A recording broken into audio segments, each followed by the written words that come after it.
अस्सलाम वालेकुम दोस्तों, आप देख रहे हैं जेमस्टोन डीलिंग। आज की वीडियो में भी एक ऐसे मसले के साथ हम हाजिर हुए हैं जो कि बहुत ज़्यादा लोगों को दरपेश है। और जैसी जैसी आप किसी यूट्यूब चैनल में यूट्यूब के अंदर कुछ भी देखते हैं, जेमस्टोन के मुतल्लिक़ कोई इन्फॉर्मेशन आपको मिलती है तो डेफिनेटली जो उसको देखने वाला है, जो उसका लिसनर है, उसको ये ज़रूर लगता है कि जो ये बंदा कह रहा है वो 100% ठीक होगा। मैं आपको बताऊँ कि जेमस्टोन ऐसा फील्ड है जिसके ऊपर अबूर हासिल करना इंतहाई मुश्किल काम है। इसको समझना, इसको आइडेंटिफाई करना, ये आम बंदे के पास का काम नहीं है। बाज़ औक़ात हम जो एक्सपर्ट लोग हैं वो भी इसमें बहुत फेल हो जाते हैं, क्योंकि आजकल टेक्नोलॉजी ऐसी है कि ऐसी ऐसी चीज़ें टेक्नोलॉजी ने पैदा कर दी हैं कि हम लोग खुद उसको फिज़िकली अपीयरेंस फिज़िकली देख के उसको ये नहीं कर सकते कि हम कह दें कि गारंटीड है, ये ठीक है, रियल आप परचेज़ कर लें, ये कर लें, वो कर लें। तो हमें तो चूँकि तजर्बे की बिना पे फिर हम चीज़ों को तरीके से डिस्क्लोज़ कर ही लेते हैं आफ्टर ऑल के ये चीज़ रियल है या फेक है। लेकिन आम इंसान इस तय तक नहीं पहुंच सकता जिस तय तक जाके आपको उसको आइडेंटिफाई करना चाहिए। लेस देन कि आप लेबॉर्ट्री की तरफ जाएं और वहाँ से आप ऑथेंटिसिटी सर्टिफिकेट ले लें। तो इसमें यहाँ इस वीडियो में जो डिस्कस करने वाली बात है, जो एक प्रॉब्लम है वो सॉल्व करनी है। आम आपने देखा होगा कि कोई कॉइन ले लिया, कोई 10 रुपये का एक ट्रिपा ले लिया, कोई स्टोन हाथ में पकड़ लिया, जैसे किसी ने रूबी पकड़ा हुआ है, किसी ने कोई पकड़ा हुआ है, किसी ने हकीम पकड़ा हुआ है, तो वो दिखा रहा है उसको ऊपर रगड़ के पत्थर के ऊपर कि ये देखें, इसको पत्थर को ये नहीं रगड़ रहा है तो इसका मतलब है ये रियल है। अब ये इतना बड़ा ब्लंडर है, इतना बड़ा ब्लंडर है, जब मैं अभी आपको जो हकीकत इसकी बताऊँगा तो आप खुद ही सर पकड़ लें कि वाकई इस तरह मतलब फूल किया जाता है लोगों को, इसी तरह से मिसगाइड किया जाता है। तो होता इस तरह है कि जब आप सिक्के को, कॉइन्स को आप रगड़ते हैं स्टोन के ऊपर, अब कॉइन आपको पता है क्या है, वो मेटल है। कोई भी मेटल दुनिया के अंदर है, जो भी मेटल है, 2 या 3 से ज़्यादा उसकी हार्डनेस नहीं है, उसकी सख्ती का दर्जा 2 या 3 से ज़्यादा नहीं है। और जो जेम स्टोन होता है वो 4 से शुरू होता है। बहुत फ्यू स्टोन ऐसे हैं जो ये कह लें कि आप कमर्शियल इंडस्ट्रियल यूज़ में आ जाते हैं, वो 3 हार्डनेस होती है उनकी। वो फिर जेम स्टोन में भी आ जाते हैं, समटाइम लोग उधर भी यूज़ कर लेते हैं। और क्वांटिटी वाली चीज़ें वो फिर डेकोरेटिव चीज़ों में आ जाती हैं, फिर और बहुत सारे पर्पज़ होते हैं उसमें यूज़ होते हैं। लेकिन 4 से ऊपर जितने भी स्टोन होंगे वो जेम स्टोन की कैटेगरी में आते हैं। अब आप देखें कि 2 या 3 और 4 से शुरू होने वाला पत्थर, 4 से जो शुरू होता है वो लोएस्ट पत्थर होता है, वो सस्ता तरीन पत्थर होता है, उसकी कोई वैल्यू नहीं है जेम स्टोन फील्ड के अंदर। अब जो 5 या ऑनवर्ड 5 वो एक वर्थ रखता है, वो कीमती भी हो सकता है, नीम कीमती भी हो सकता है। नीम कीमती होते हुए भी बहुत चीज़ें ऐसी महंगी हैं कि आप सर पकड़ लेंगे, इतनी कीमत हो सकती है पत्थर की। तो अब जो कॉइन आपने पकड़ा हुआ है हाथ में और पत्थर के ऊपर रगड़ रहे हैं, जिस चीज़ की हार्डनेस 2 है और जिस चीज़ की हार्डनेस एटलीस्ट 4 है, 2 वाली को आप 4 वाली के ऊपर रगड़ रहे हैं, तो ये पॉसिबल है, कुछ सेंस बात इस चीज़ को मानता है कि ये कॉइन जो है वो रगड़ देगा उस स्टोन को। ये पॉसिबल नहीं है, ये दूर दूर तक इसकी थ्योरी कोई नहीं है इसको सक्सेस करने के लिए कि इसके ऊपर कोई ऐसी रगड़ आ जाए।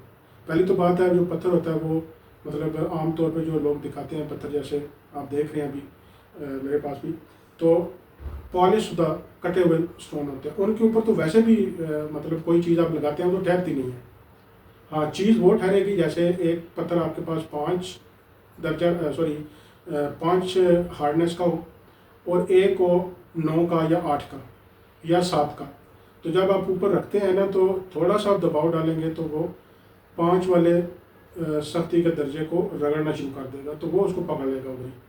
जैसे आप देखते हैं कि शीशा होता है तो डायमंड की कलम के साथ उसको काटते हैं, वो लाइन डाल देता है और आप दूर प्रेस करते हैं, वो 2 टुकड़े हो जाता है। तो सेम लाइक कोई भी पत्थर होगा, अपने से ऊपर वाली हार्डनेस जो होगी उससे वो काटा जा सकेगा आसानी से। जो उसकी सख्ती का दर्जा नीचे होगा तो वो कट जाएगा। अगर आप ज़्यादा सख्ती वाले दर्जे को कम सख्ती वाले दर्जे के साथ रगड़ेंगे तो ज़्यादा सख्ती वाला जो पत्थर है वो उसको बड़े आसानी से काट देगा। तो ये भी एक सेंस में ना आने वाली बात है कि इतना लोग मिसगाइड करते हैं कि वो इधर से रगड़ा, इधर से रगड़ा, देखा जी ये असली पत्थर है।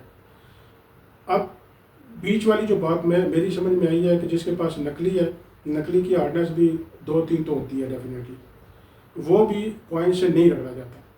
तो जिसने नकली बेचना है वो तो आपको यही दिखाएगा। जिसने असली बेचना है तो वो आपको असल बात बताएगा। ये है चीज़ सारी। तो इस तरह के जो मतलब कह लें कि जगलर होते हैं ना, और जो लोग बहुत आप ये कह लें कि चालाक होते हैं, इनसे बचने की कोशिश करें। इनके इस तरह के जो टूल होते हैं, जो इस तरह की ये कह लें कि क्लेवरनेस होती है, उसको आप कभी भी रियल ना मानें। कई वीडियोस में मैंने ये चीज़ बार बार डिस्कस की हुई है कि इस पत्थर को आइडेंटिफाई करने का ये तरीका है, इस चीज़ को आइडेंटिफाई करने का ये तरीका है। जैसे कि मैंने अभी रिसेंटली वीडियो में बताया आपको कि अभी वो तकरीबन वो तरीके भी सारे तकरीबन फेल हो चुके हैं। उसकी वजह क्या है कि मार्केट में अब ऐसे ऐसे पत्थर भी आ गए हैं जो लैब ग्रोन है। लैब ग्रोन की केमिकल कंपोजिशन वही होती है, जैसे पेरीडोट अगर बनाते हैं आप, और जो कुदरती पेरीडोट होगा तो उसकी कलर भी ऐसे कर लेते हैं, उसकी सख्ती का दर्जा भी वही बना लेते हैं। अब आपको कैसे पता चलेगा कि ये असली है और ये नकली है? तो जो कोई एक्सपर्ट होगा आई थिंक वो किसी न किसी तरीके से उसको गैस कर लेगा, लेकिन आप कॉमन मैन कभी नहीं कर सकता। और अब आपको जाना पड़ेगा लेबॉर्ट्री की तरफ। लेबॉर्ट्री आपको जो कुछ है वो क्लियर बता देगी, उस चीज़ का वज़न कितना है, उसका कलर क्या है, उसकी कलर इंटेंसिटी क्या है, उसकी फैमिली क्या है, उसका ग्रुप क्या है, उसका नाम बेसिकली क्या है, वो रियल है, फेक है, ट्रीटेड है, रेडिएशन है, सब कुछ वो आपके सामने डिस्क्लोज करेगा। तो वो आपकी एक ऑथेंटिसिटी है, वो आपकी एक ऐसी चीज़ है जिसको दुनिया में कोई भी चैलेंज नहीं कर सकता।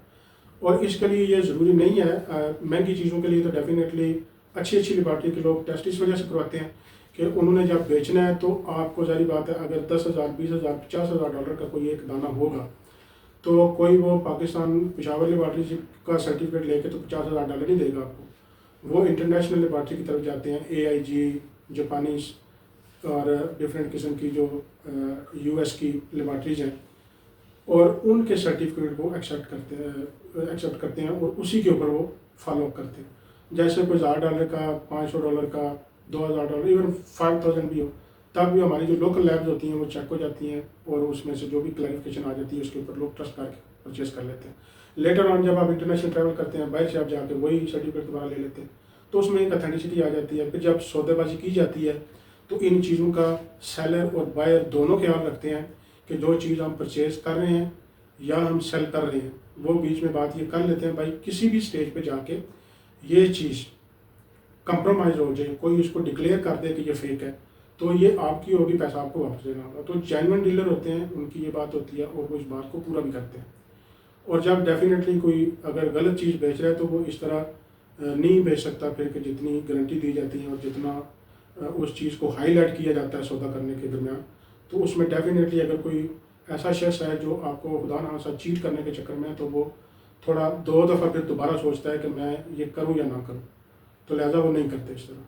तो ये चीज़ें वो चीज़ें सारी कि जो आपको मिस गाइड जब किया जाता है तो वो आप समझ जाते हैं कि ये चीज़ है। जब मैं असली बात बताता हूँ लोगों को वो समझ नहीं आती है, और इस तरह के जो ट्रिकी काम होते हैं उनको लोग समझ जाते हैं और उनकी बात भी समझ आ जाती है, मेरी तो ये समझ से बाहर है बात।